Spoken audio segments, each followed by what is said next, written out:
good brides are always found at the well. Alam mo mga kapatid, ang mga mahusay, magagaling, mabubuting asawa, alam mo kung saan natatagpuan? Sa may balon. Kaya yung mga babae natin dito, maglagi kayo sa balon. At nang kayo matagpuan sa well. Rebecca was found at the well. Nasa balon. Diba? Asawa ni Isaac. Mabuting nanay. Rachel was found at the well. Asawa ni Jacob. Nakita niyo? Zipporah was found at the well. Asawa ni Moses. Katabi niyo ba asawa niyo? Sa balon niyo ba natagpuan yan? Di ba? O, sa balon natatagpuan yan. What does it mean? Mga hard-working women, masisipag. Kasi taga-igib ng tubig. Nakita niyo mga kapatid? Mayaya na si Rebecca pero siya pa ang nag-iigib. Masisipag talaga mga kabataan nun. Ngayon ang kakapal ng mukha. Diba? Nakikipag-date na hindi pa marunong magligpit ng pinagkainan. Yung hinigaan niya narumpa pero nakipag-date na. Diba?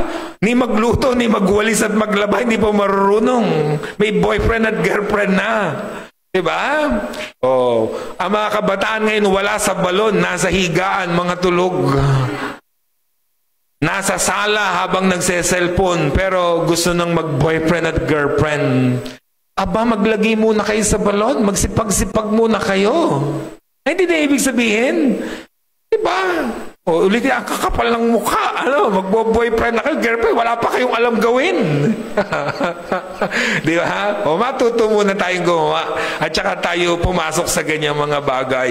At higit sa lahat mga kapatid, lalo sa mga kabataan, dapat supportive ang magulang nyo sa pinipili ninyo. Mahalaga yun.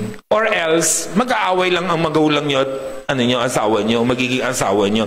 Kaya ngayon pa lang mga anak, dapat ang girlfriend nyo, boyfriend nyo, gusto ng magulang nyo. Vice versa, mga magulang, dapat ang girlfriend, boyfriend at mapapangasawa ng anak nyo, ginugusto ninyo. Dapat ganon.